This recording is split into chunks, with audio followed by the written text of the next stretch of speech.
Welcome to New York State Manufacturing Now, the podcast and video series that's powered by FuzeHub. I'm your host, Steve Melito. I'm here with my old friend, Tom Basile from Square One Coating. How are you, Tom? Doing great, doing great. Tom's been on the podcast before, out in Yes. Herkimer at our annual June event, and today we're in Syracuse. And, well, just in case you didn't see that podcast, what does Square One Coating Systems do? Basically, we're a metal finishing firm. We have all types of different coatings: zinc, silver, gold, tin, copper, anodized, conversion coatings, all sorts like that. We now do paint also, military paint, out of that. So You're a successful New York State manufacturer. yes, when we met FuzeHub, we had 3 employees. Okay. And Everton came on over to visit us. I remember that still. And even though we were small, he found us some assistance and aid on some programs. Mm-hmm. And then over the years, Steve himself helped us tremendously. He lined me up with our biggest customer, and it's growing even further now. Well, it's nice to hear that, Tom. Thank you. And to Square One's credit, you come to events, you reach out to us when you need assistance. Yes, definitely. The events, we've made a lot of connections at the events. I got to say, I have 3 customers here today at this event right now. And they're smaller, but still we connect. They help us connect to other people they do business with, and it's worked out very well with the 3 that are here. So Good, good. Now, Tom, one of the things that Square One coats, they're called bus bars. I wonder if you could tell us about what they are, what you do, and why people should come and find you if they need to have their bus bars coated. Gotcha. Bus bars are basically an electrical connection system. It's a copper piece first. We put nickel and silver on it because silver is very conductive. And it's used in a wide variety of electrical applications. We do it for various customers. We have a very large one, that's the one Steve found us. That right now is probably going to double in size in production in the next 3 months. That's how fast it's growing. And then we do, I can mention this customer named GE. We do stuff for them, the same processes, but they're for big, huge generator systems. GE has got a huge contract on generators, and we're a part of it, so we're thrilled about that. It's fantastic. And so, Tom, you mentioned that when you first heard of FuzeHub, Square One had 3 employees. We had 3 employees, yeah. How many do you have now? 52. 52, and did you add on to the building recently? We've now up to 30,000 square feet. We doubled in size. Okay. And just the other day in the management meeting, Lloyd discussed putting another addition on. Our biggest bus bar company is asking us to go larger bus bars. Larger, So we do, right now it's 4 foot roughly. They want us to go 12 foot. Okay, and Lloyd is Lloyd Plouffe, Lloyd who's also Plouffe. on the FuzeHub board. Great Yes. guy, owner of the company. Yes, yeah. Lloyd's done a great job with his innovative, how he wants to develop a company. He's created a company based on service first. It's not, quality is always automatic, but his thing is you got to have the service behind it. And how do you do that? Like, everyone talks about having good service, but what do you do concretely in your industry to deliver on that promise? You look at your customers' needs as far as how fast can you do certain tasks, like quoting. Okay. Everybody wants it as fast as possible because everything's a rush right now with the military applications that we do also. Yeah. So quoting's got to be done very quickly. We also have to have quick delivery. Okay. Quality, again, is automatic. You have to give quality no matter what. And pricing also has got to be competitive. But Lloyd's pretty good at all that. Lloyd does a lot of the quoting for the company still. And when I call, I do the follow-ups, and they say, yeah, we're very competitive. And I'd say 99% of the feedback I get is always very positive, so I'm happy to see that. Good, that's a great thing. And they can get a hold of you by phone or email. They're not going across time zone, continents, all those things. Right. My customers would actually call me directly on my cell phone. That's what they'll do, a lot of them. And typically Lloyd's philosophy is if it's an emergency, get out there now. But that's few and far, thank God. But we do strive on meeting our customers as much as possible and giving them the service they want. And I'm also probably friends with most of my customers now, so. And you still make sales calls the old-fashioned way. You actually go knock on doors, right? I do it periodically. I call, I have very good relationships with all my customers, but I still will stop. If I'm in a sales call at a customer and I'm in a business park, I'll look, see who else is there, and then do some background check quick, drop off our literature, and go from there. And that served you well over the years for sure. Yes, our sales have basically almost doubled in the last 2 years, or better. Doubled in the last 2 years. So this is why Lloyd's not going to let you retire? No, he won't let me retire. No. I can see why. He's going to make me work till I'm 90. No, just kidding. No, we enjoy what we do. That's part of it. If you don't enjoy it, you don't want to stay, but we both enjoy what we do, and so does most of our management team. They're very good at what they do, and they enjoy their jobs. We got a very positive, management group, so that helps a lot. Nice people. Tom, thanks for being on New York State Manufacturing Now. Thank you. Hey everybody, welcome back to New York State Manufacturing Now, the podcast and now video series that's powered by FuzeHub. I'm your host, Steve Melito. We're here on day 2 of the New York State Innovation Summit. I'm here with Geoff Halstead from Faction Networks. Geoff, how are you? I'm great, thanks. It's been a fantastic show. Good. Well, first and foremost, thanks to Faction for being a sponsor at this event. We appreciate your continued support. You were out there at Vitality in the Valley with us, and you've been to a number of events.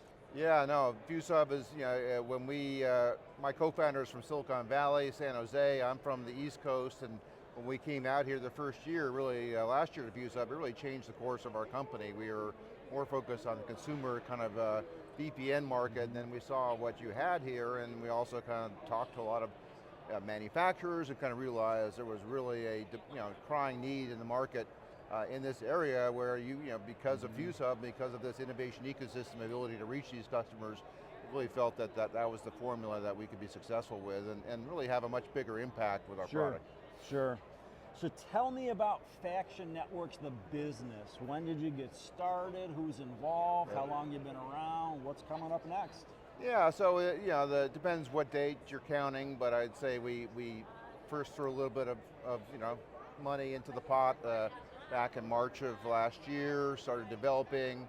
We kind of got to the end of the year where we had finished the platform, and then realized again, partly because of being at FuzeHub, we said, we want me and my co-founders have a few gray hairs. We've been through this a few times. We said, before we go to market, we're going to take a deeper look at this whole business segment and where we can best serve customers. So we spent about 3 or 4 solid months, did some events with you, really talked to a lot of potential customers. Felt like we understood now really our customer and how to get to market, and then we started to move back into raising capital to kind of finish the product. Along that path, we discovered this fantastic program up in Rome, New York called the Orion Assured program. And that is a program, it's an Air Force research lab program with 2 private partners, Quanterion and AIS.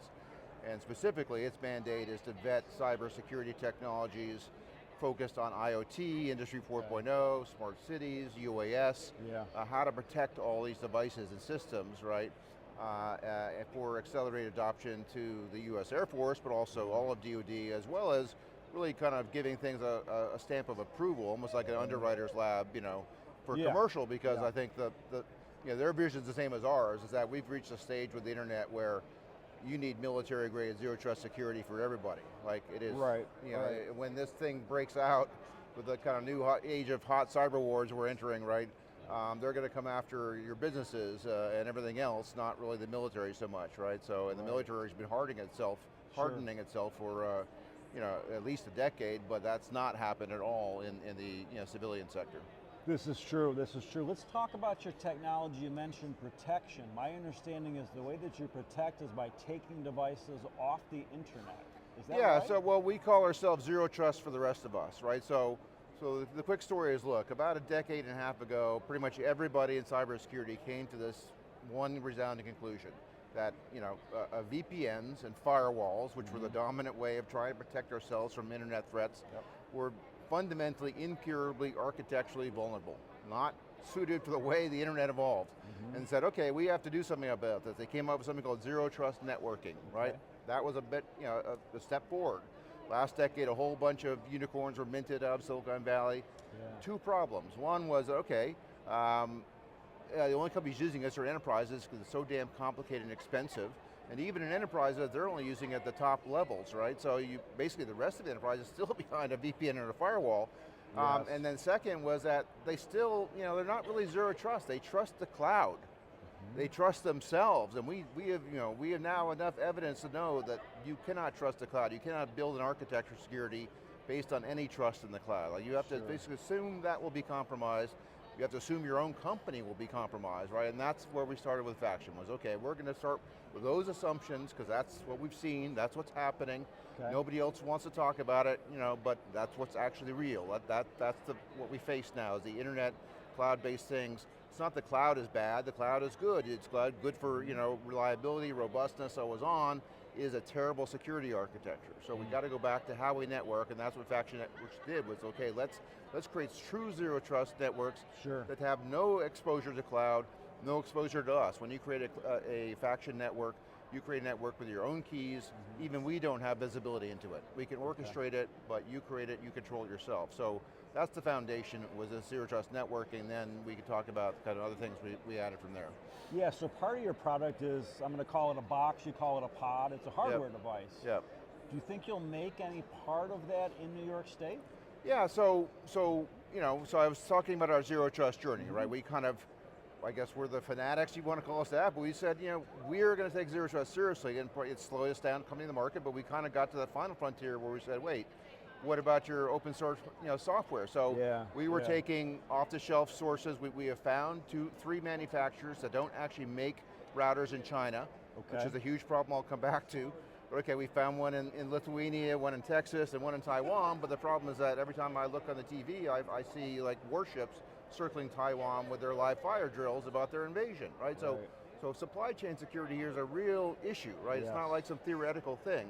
And so yeah, we got to the point where we said, okay, if we're going to be the true zero trust guys, we got to take ownership of hardware. All your software is useless, right? It's worthless if the hardware is compromised. And that's what we're facing today. Over 90% of our routers are manufactured in China, including the chips. And again, literally they are coming backdoored. I'll talk about a study we just completed with Leahy Center, but literally you must assume, again, that hardware is compromised. So all that zero trust security everybody's selling is worthless, right? So we got to that point where we said, okay, if we're going to do this, we're not a manufacturer, but what we can do is go find some manufacturers that understand this, see the opportunity, and that's what we found now. We've got a manufacturing partner right here in central New York. Good. We'll be in a position by Q3, Q4 2025 to make everything here, including the chips, by the way, because Global Foundries, who got $1.5 billion from GoSemi, they make exactly the kinds of chips that are needed. They just don't make right now the exact chips, so they can darn well start making them because this is a national security issue, right?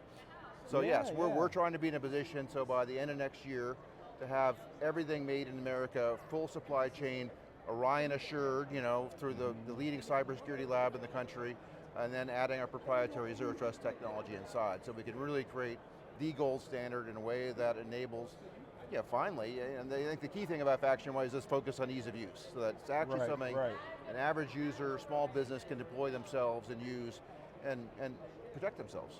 So you don't have to be a big defense contractor. You can be a small to medium manufacturer. I mean, that is our core focus. Now, the good news is that we're finding a great path to contracts in defense and government because, ease of use is ease of use. Everybody needs cybersecurity. Everybody needs a better, level of zero trust. But yes, on the most part, at the high end of DoD, at great expense and a lot more complexity, they have, kind of protected themselves. Same thing enterprises. But the gap in the market is everybody else. There is nothing available below this kind of 1,000 to maybe top end 500 person company tier that, people that can have and use zero trust security. It's too expensive and too complicated. Right. So let's talk about hardware some more. You shared a story, it was in the news about how the Israelis essentially took out Hezbollah leadership on pagers. Are there any lessons there?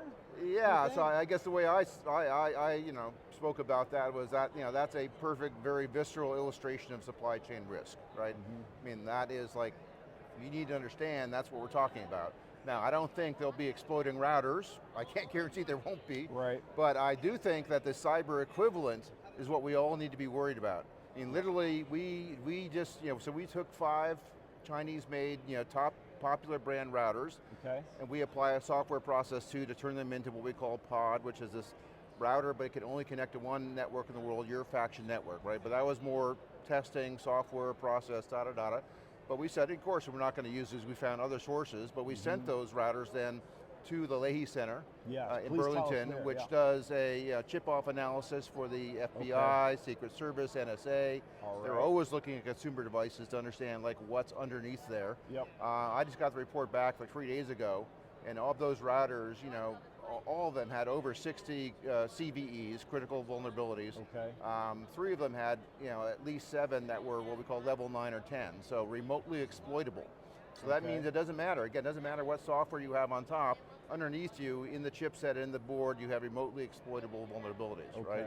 Okay. And so everybody should be paying attention to this, because the other thing about these chips is that, you know, chips are reproduced, right? I mean, so if you talk about what goes in an enterprise router, they don't remake, you know, the Wi-Fi chip for a 5,000 production run. They go buy that off the market. So we haven't done the research yet, but we're following up with that with the SUNY College of Emergency Preparedness, Homeland Security, Cybersecurity. We're going to do a study and find out where else all these chips are being used, but it's almost certain they're pervasive throughout most of the routers, business routers in the country. So again, that's what we're facing, is you have to assume that we are backdoored, or could be, and that if they come to shut us down, they won't be there to steal the data. They'll be there to shut down the routers. Yeah, they'll be there to blind us, to kneecap our economy.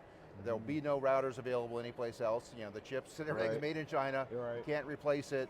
It'll take months to try to, like, you know, reverse engineer and fix these things. I mean, so, you know, again, maybe that's the worst case scenario, and maybe we hope it'll never happen, right? But we're just kind of like, you know, as a country, we can't be taking this risk, right? And then the flip side of that is that, you know, the router, edge router market in North America alone is billions of dollars a year. Okay. They last every 4 to 5 years, right? You have to replace routers because there's a constant upgrade cycle. So everybody's already buying routers, right? And they're just buying them to the tune of billions of dollars a year. They're just replacing them. They're currently made in China compromised routers with new, even better, more compromised routers made in China, right? And so it's not even like there's not funding. The money's there. People are buying them, and so all we have to do is kind of have the will, right? And the leadership. You know, certainly some of that's political. What we've been hunting for is kind of demand signals and say, hey, show us you will have buyers. We convince a manufacturer to put together a production line, industrialize, you know, this process, and we can solve this problem. It's not a hard problem to solve. It just takes a lot of moving parts that are hard to coordinate. So where do you think you'll be in 5 years? Where do you think the company's going to be? Yeah, again, what we see is that, you know, there's no reason we can't flip that entire captive supply chain, right, of router production made in China to the US. So that's multiple billions of dollars annually that, you know, we're going to be, I think, the leader. We seem to be the first ones, you know, leading the way. Obviously others will follow, but that'll be a big part of our business. And then really, you know, we are also a SaaS software business, right? So it's a zero trust security for the rest of us. The way we first kind of looked at this market, you know, we thought about it was like Zoom. You know, if you looked at, you know, the video conferencing market in 2017, 2018, you never would have believed that there was room for some new entrant. It's like there was a couple dominant companies, a whole bunch of free stuff. Like everybody can use Skype for free. Why would you want to pay for video conferencing? Well, they just made it better and easier. And turns out that was like really, you know, a really big market, became a really big company. And obviously the pandemic came along, kind of became transformative. We see certain things, you know, similar to that. And then what we're saying is, hey, we're just making zero trust security better, easier, and actually secure, right? And literally nobody else is until you're willing to own the hardware problem, right? All your zero trust claims are essentially worthless. Geoff Halstead, thanks for being on New York State Manufacturing. Great, well, thank you. Appreciate it. Thanks so much to FuzeHub for all you've done. Very good.